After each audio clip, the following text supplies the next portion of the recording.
Hi, I'm Kathy Cruz. I'm a retail coach, a retail store owner, and host of the Savvy Shopkeeper Retail Podcast. I personally know how busy shopkeepers are, so I like to keep podcast episodes short and sweet. These bite-sized podcast episodes, though, they're full of value because I want to help you work less, profit more, and grow your business. This short video introduction is going to be followed by a podcast episode, so feel free to multitask, especially if you have your AirPods in. But sometimes you're going to want to take notes. And don't forget to subscribe to this YouTube channel so you get notified every time I publish a new podcast episode or a new video. Thank you for watching and thank you for listening. Hey shopkeepers, Kathy here. I have a little disclaimer today. Although I will say I am really excited to share that we are launching our Shopkeepers Story series today. This is where I interview shopkeepers in our community so that you can hear their stories and learn from them. In today's episode, I interview Miriam of Coco Jolie Chocolates in New Jersey. And when we record these, we actually record them on Zoom, face-to-face, and we had a couple of audio issues in Miriam's episode. So I just want to make sure that you know this. So if you hear twice during the episode, if you hear her voice go out or break a little bit, that's why. And I love that I sent it to her and I asked her to listen to it, and we both agreed it doesn't have to be perfect. Life isn't perfect, right? So give it a listen. I really hope you enjoy this series. If you have any feedback, you know how to reach me, and we'll go ahead and get started with the Shopkeepers Stories.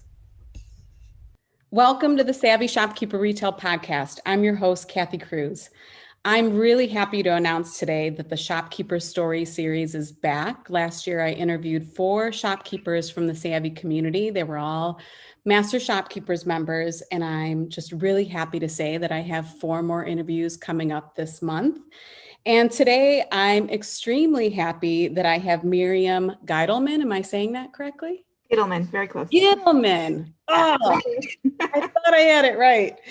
Gittleman of Coco Jolie in New Jersey. Where are you in New Jersey? We're in Englewood, New Jersey, which is northern New Jersey, Bergen County. We're about 11 miles from Manhattan. Okay. Oh, nice and close. Yeah, we're very close to the city. That would be trouble because I would be tempted to go there all the time. Although some people aren't huge fans of big cities like that, but I love New York City. If you have to commute there to work, then it's not such a novelty and you'd rather stay in New Jersey, but I'm lucky. Sure. Or hit the beaches in New Jersey. Yeah, exactly. Well, I'm really happy to have you here. You've been a member of Master Shopkeepers for what, maybe a year now? Over a year? Probably around a year or so. Okay, exactly. Yeah. And I would love for you to share with everyone. I know it already a little bit, but I'm sure you'll probably share more than I already know, just about your journey. So you're a fine chocolate, would you say a fine chocolates shop? Yes, I call it a fine chocolates and confections. Okay, yum. And I've had your chocolates. I've ordered them. They're incredible. We'll save that for a little bit. But if you just tell us about your journey, that would be great. Sure. So this is actually my 3rd career, and I feel extraordinarily fortunate to be here because while it's the 3rd career, it's the lifelong dream. So I've been doing stuff in the kitchen since I was probably 11 or 12 years old and wanted to go to culinary school like straight out of high school. But life sometimes takes you in other directions. And I went to university. I earned a degree in architecture. I worked in that field for about 7-8 years. And then for a variety of reasons, I transitioned into internet technology, social media, digital marketing, that sort of thing. And I worked in that field for about 20 years in different capacities, both owning and co-owning my own digital media agency, as well as working for other companies in that capacity. And one of my longest clients, who also became my employer and then my client again, was a wine and spirits importer. And that sort of gave me, I would say, my first foray or my first foot into the door of the food and wine world. Even though I was coming in from a technical side, I still had the opportunity to attend a lot of events and meet a lot of interesting people. And it just sort of reignited, the passion, the interest that was always there in one way or another. And then through sort of another series of life changes, I had the opportunity to go to culinary school about 5 years ago. And I did a professional pastry arts degree and absolutely loved it. It was it was one of the best times of my life. I met people from every walk of life, every background. And if any of you listening have worked in corporate America for a long period of time, or even a short period of time, you know how sort of regimented and rigid it could be and very homogenous sometimes. And to me, my experience in culinary school, both in terms of my classmates as well as my instructors, was such an incredible breath of fresh air. And I formed friendships that I still hold today with people who had just graduated high school from the inner cities of New York, to people who had just come out of the military, to someone who's been a travel agent for 30 years. And this was also his second career, like literally, and everything in between, from all over the world as well. People came to this school from every country you can imagine. So truly it was an extraordinary experience. And funny story is that the chocolate section of the pastry course was just one unit. We learned, we covered a lot of different material. And my final project in the chocolate unit completely collapsed on the day of presentation. I was in tears. Like, I literally was crying over chocolate, and one of my classmates will not let me forget it. He always reminds me, there's crying over chocolate. I'm like, you don't know. So one of my instructors pulled me aside. She was really a role model for me, and she's an African-American woman, and she pulled me aside and she's like, first of all, it's just chocolate. Oh, right, I forgot about that. Second of all, she said to me, imagine all the obstacles I've had in a male-dominated industry as a minority, and all the things that, I've been able to achieve, because you don't let the little things get you down. And it was like just the sort of like wake-up call that I needed to realize that, there are people around me who, I knew this, but it's just good to have a reminder, people around me who I had so much to learn from. And that this was just a tiny little blip in the road. And if I really was going to commit to, a career in this field and really follow my passion, I had to kind of buckle my seatbelt, as it were, because there were going to be a lot of these things, right? So after I finished school, I worked in a couple different cafes in New York City, just to kind of get a little bit more experience in the field. And then I did some further study with different chocolatiers from around the world.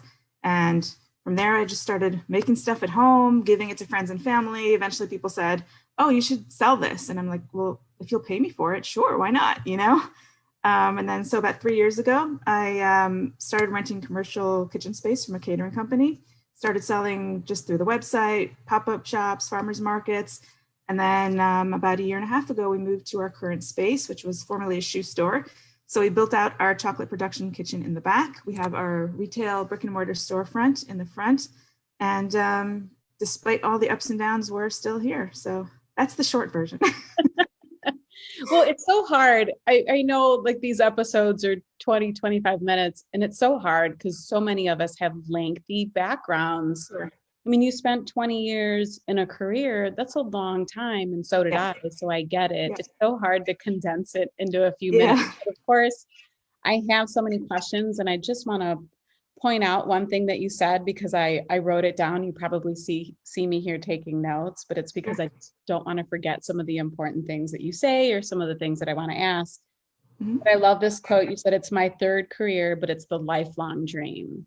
Yep. Love that. Absolutely. Love that. And I think a lot of people listening are going to be able to relate. So I just want to make sure I point that out.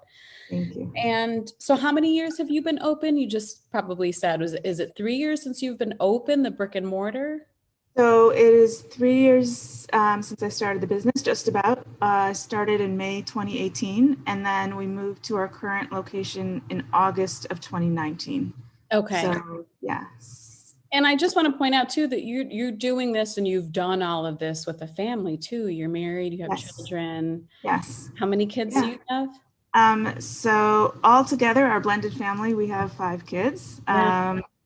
We've got everything from high school age to college age, and one post-college. So everyone's sort of now in their own walk of life. And it was honestly when I was in culinary school, my kids were like still elementary and junior high school. But they were so supportive and so encouraging. And like we had at graduation, we have also like a final, we call it restaurant day, where our guests, our family and friends come and sit down in the special room in the school, and we serve them, all the different courses that we made. And so my kids were my guests for restaurant day. And it was just like wonderful for them to see also, and to get their support, through this journey. That's great. And I think that's important for people to listen to as well. Like sometimes when we make changes, we want our families to support and encourage us. And that means a lot. It's already a hard decision. Sure. And then to go through that journey. And I just want to say too, that the way you describe your experience at culinary school gives me FOMO. Like, I want to go to culinary school. I'm telling you, if you ever have the chance, you totally should. And a lot of these schools actually do like recreational courses. You can take a course in bread making, or in, I don't know, some sort of pastry, or Italian cooking or whatever. So yeah, look around in your area, because there's a lot of great schools out there all over the country. And the other thing that I want to ask is, so you started out doing the farmers. So you were renting out kitchen space, commercial Right. kitchen space. Mm-hmm. Can you talk about your experience doing some of those market type events, like before you open the brick and mortar store? Because I'm sure there are some people listening who are doing the same thing and have a goal of opening a brick and mortar space, maybe in the food industry. So I'd love for you to share your experience there first. Can you tell me a little bit about that? Sure. So I think the first thing that I did was sort of to scope out the territory, as it were, and see what the different farmers markets are in the area. Different religious organizations have like pop-up shops and boutiques around various holidays. Community centers, even schools have sort of fundraiser boutiques where they bring in outside vendors, and kind of take a look at what's out there and get a feel for which pop-up shops or farmers markets have a customer base that you think your product will resonate with them. So look at what else is selling there, look at the volume of people are there, kind of get the vibe of the place, I would say, and that will help guide you in terms of where you should put your energies and your resources. And I'll say that we had one farmer that we went to regularly here, in like 50 vendors of all different great farmers market. And then there were smaller, but also really good as well, just because of the type of people who went there and what they were looking for, footwork and see what's out there in terms of how you want to kind of foray into the field. Okay, hopefully, I think we might have just lost you a little bit. Hopefully we didn't lose that whole thing, because I think it's so important. So many of us start off in the market scene or working from our homes or doing any of that I think it's so many of us can relate. I can relate to that as well. It's the path that my sister and I took. And then what made you decide? I would just also say, if you have a perishable product, take that into consideration, because most farmers markets and stuff are in the summer. So be prepared with, coolers or ice packs or whatever else you need, because we had some very interesting melted chocolate sculptures at the end of some of these days. So was there ever like a market event in the middle of a summer where you lost like hundreds of dollars of inventory? So not so much, because what we did is I had a certain amount that was just out for display, and everything else was in the cooler, which was hooked up to a generator. So it was an electric cooler, so it kept everything cool. So the stuff was on display, got damaged. I knew that was going to happen. I just, it was a loss, but it enabled us to show what we had. And then everything else that people purchased was kept, in the right temperature. Okay, that makes sense. And then what made you decide to open the brick and mortar space? I mean, that's a big jump. Yeah. So I actually never intended to have a retail storefront, but we sort of outgrew the kitchen space we were renting, in the sense that, chocolate can be a very seasonal business. And so there are certain times of the year where it's just crazy madness, and we're working really late at night and just really had to hustle. And when you don't have total control over the hours that you have access to your space, or if the space for chocolate in particular requires very specific conditions to work in, whether it's the temperature, the humidity, the equipment that you need, When you don't have control over those things, it's very hard to really run at your most efficient. So it just became clear that it was time for us to move on and to find a space that we could really build out specifically to suit our needs. This space came up, the location was great. It's right in the downtown of our area, which has a lot of fun restaurants and cafes and, you know, other small independent boutiques. So, and it's a 7-minute commute from my house, so I couldn't complain about that. And we just, I think with anything like this, you go in with as much knowledge as you can, but also with a little bit of blindness, and you don't really know what you're doing until you get into it. But so it goes. So true. So true. Everyone listening right now is saying, yeah, yes, exactly. So I love your actual storefront, the space. It's modern, it's crisp, it's clean, it's very chic. It's very appealing. And every time you post pictures, you guys have to follow Miriam on Instagram or Facebook. We'll be sure to link it all in the show notes. But I think I like every single one of your posts because I love chocolate so much. And your store is just very visually appealing. But tell me in terms of the size of the space, like how big is the entire space and what portion of that is the storefront? Sure. So the space as a whole is about 950 square feet. 2/3 of it is our kitchen. We have orders, and then the storefront itself maybe around 275 to 300 square feet. Okay. So 2/3 is production, which makes sense. You need a lot of space. Yeah. And even then, do you feel like you've outgrown that production space too? Or are you okay in that space? So during the busy times, it always gets a little tight, and even to the point where we're like packing orders and stuff out in the storefront, which I don't love. But this past winter holiday season, we do a lot of corporate gifting as well. So I actually closed the storefront for a couple of days just so we could focus on getting all our orders out that ship.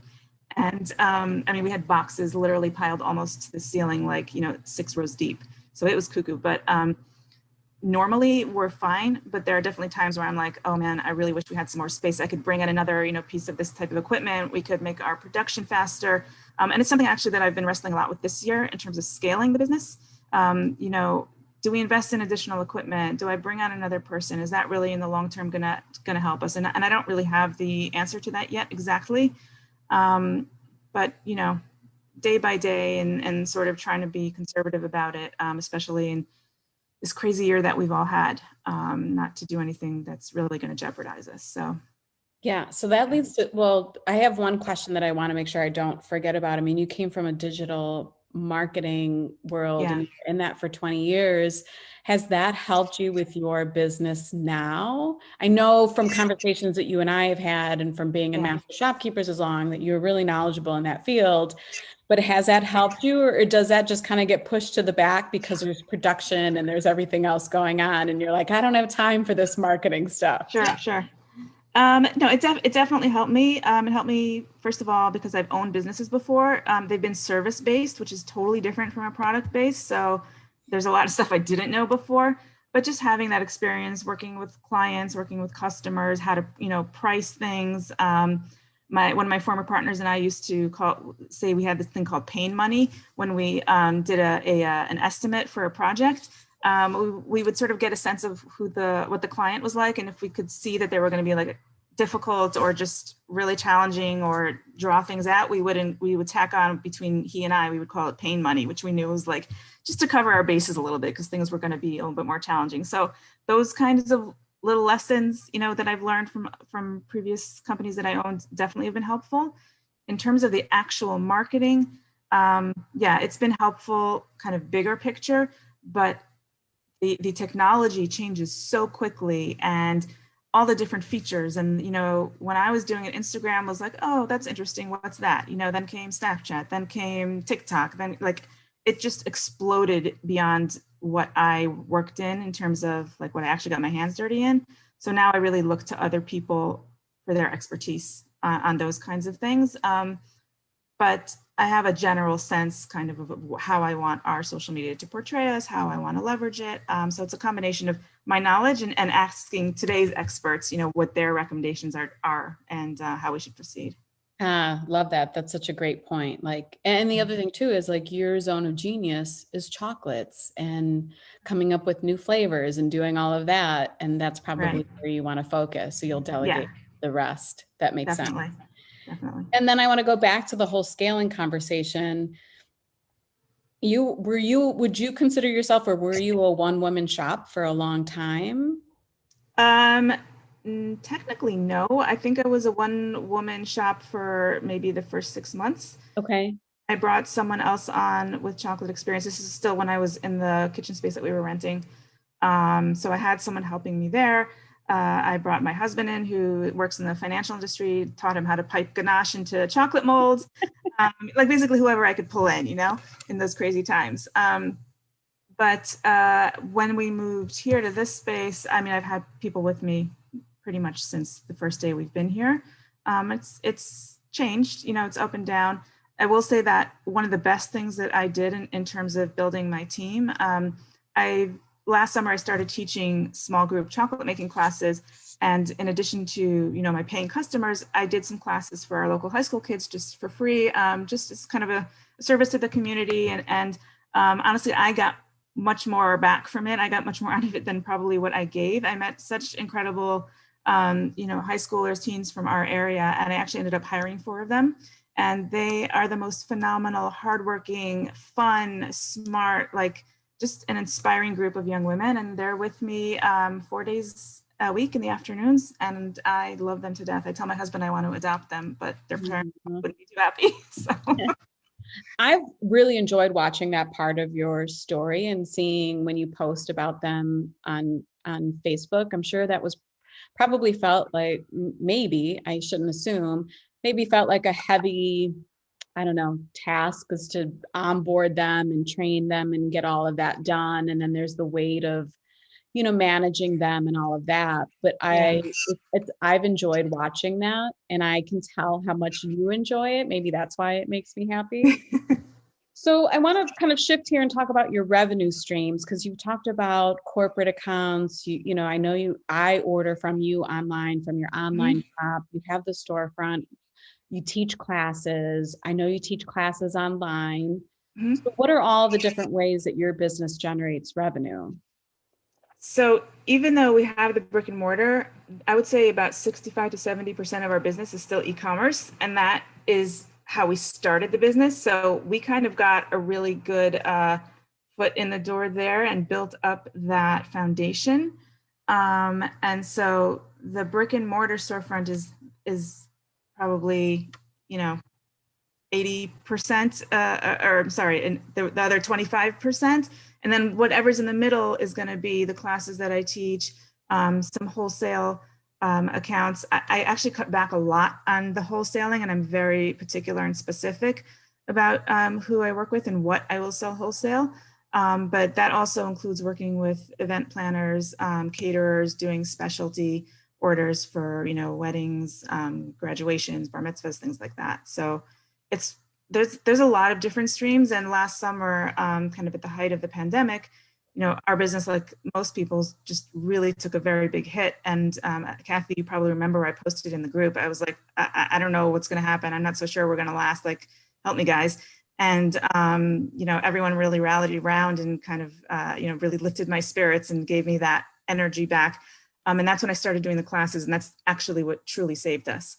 And still going strong today. Like I probably get 3 or 4 requests a day for classes. So it was born out of desperation, I would say, but it has turned into a very strong revenue stream for us, and I truly enjoy the teaching aspect of it as well. So That's incredible. That's one of the most memorable moments in Master Shopkeepers was that day that you posted. It just really sticks in my head. I think it's a testament to every other person in that group. They really showed up. I mean, they were vulnerable. amazing. Yeah, they were amazing. You were Yeah. vulnerable. You shared a really difficult time. You even Mhm. said, like, I just don't know if this business is going to survive. I don't, I don't know if you said, I Yeah. don't know if it's worth it, but it was a really hard time and Yeah. everyone showed up. It really was incredible. I'll never forget that moment. So Me neither. It was I'm so incredible. happy that that turned things around for you. And it happens again and again in the group. Mhm. And I appreciate it. And I know everyone else appreciates it. So two things that you said, like that 60, I had no idea that 65% of your business is e-commerce. Yeah. That's impressive. How do you get people to your website? I'm sure that's what everyone's thinking right now. The people that Right. struggle with e-commerce, like how do you get everyone there? So a lot of it is people who we met kind of in those early days at the farmers markets, at the pop-up shops. By the way, we did like little pop-up shops within other stores. So like within a gourmet food market, we did, a couple of days of a pop-up shop. So that was a good way to get in front of customers who were interested in our type of product. So a lot of it is that. A lot of it is just social media, email marketing, and it's a slow growth kind of thing, but if you kind of keep it going, then the momentum is there. I know that I could be doing a lot better, especially on the email marketing side, and that's one of my goals for this year to improve. But we ship all over the country, and we're a unique gift item. I would say the vast majority of people who buy our products are buying them as gifts for other people.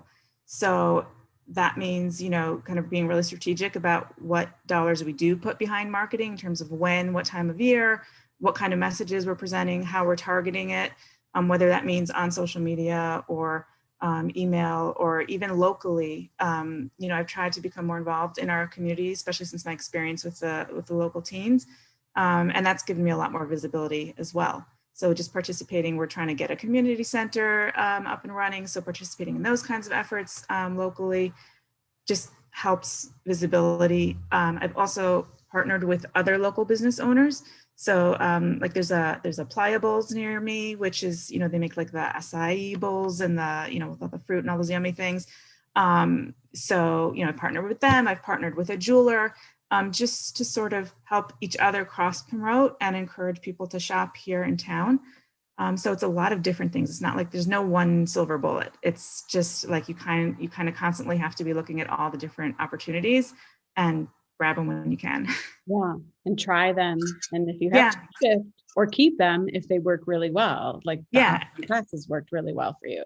Right. And like we've done some print marketing also. Honestly, it has not been as useful for us. What has been more useful is like where I've either done an interview with a publication or I've written an article that they can, giving them content. That has proven a little bit better for us in terms of visibility, but just like doing ads and stuff, not just it's not really worked for us so well.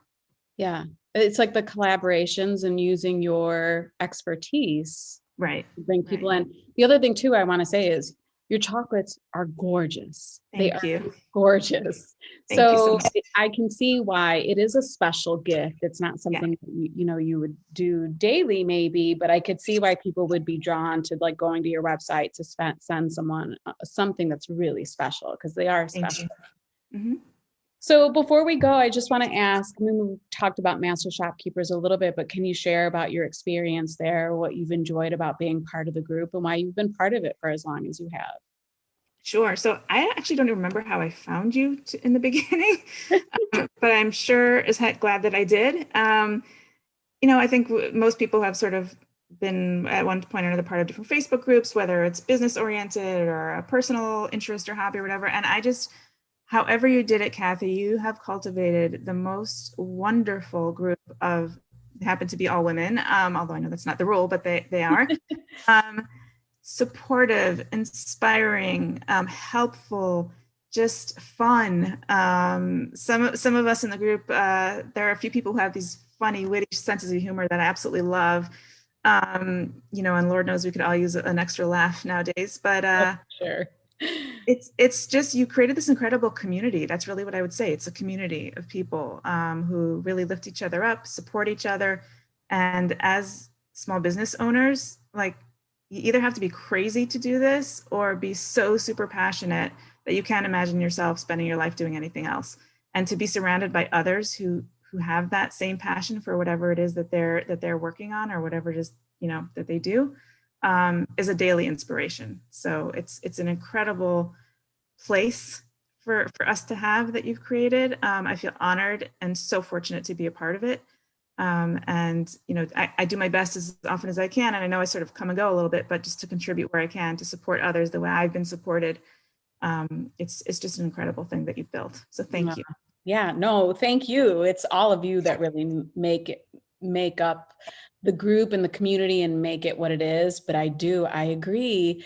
I know I'm biased, but it's not about me. It's about everyone in it. It is just a really special place. And again, like going back to that moment in time when we were in the middle of the pandemic and you posted that, honestly, Yeah. I said it before, I'll never forget it. And Yeah. really, we could see, for those of us who were in the group at the time and are still in the group, we've seen it. And no, you know, people might not say anything, but they saw what happened and how it transformed your business and how it gave you hope. And we've all watched it, and it's just been amazing. So thank you for being part of it, and thank you for contributing when you do too. I really appreciate it. Absolutely. So I want to make sure before we go, where can people find you? Because now I've talked about your gorgeous chocolates, and the people have to follow you and your great social media posts. Where can people find you on social media first? Sure. So on Facebook and Instagram, it's Coco Jolie Chocolates, plural. So it's COCOJOLIE Chocolates. So that's our handle both on Instagram and Facebook. Website is cocojolie.com. And like I said, we ship all over the country. And yeah. And by the way, I will also say that while the vast majority of the customers who purchase from us are purchasing for gifts, we do also carry other products, and we make a lot of like fun snack items and bars. And we're actually going to be launching some new bars this in the next couple of months, because I really want to have things at different price points so that anyone can come and find something fun and delicious and special that they like, you know, either for themselves or for someone else. Yeah, I mean, you even do like popcorns. I mean, there's a variety of items. Now I want to go to the website and order again. Anytime. Okay, so say the website one more time. Sure, it's cocojolie.com, COCOJOLIE.com. And by the way, Jolie means beautiful in French. Coco obviously alludes to chocolate, so it's beautiful chocolate. Oh, I love that. I did not know that. That's a great way to end this episode. Everyone, go follow her, go order some chocolates. Please let her know that you heard her on this podcast. Miriam, thank you so much. I really appreciate it. This is a great way to kick off this episode. You shared a lot of good golden nuggets and a lot of, you made a lot of statements that most of us can relate with too. So I appreciate you being here, and I really appreciate you being a member of Master Shopkeepers. Thank you, Kathy. It's truly an honor. And I am, like I said, so grateful for this group and for everything that you do to give us all the amazing content, facilitate our interactions, and really create such a special place for us. So thank you for doing that. All right, Miriam, have a great day. You too. Bye-bye.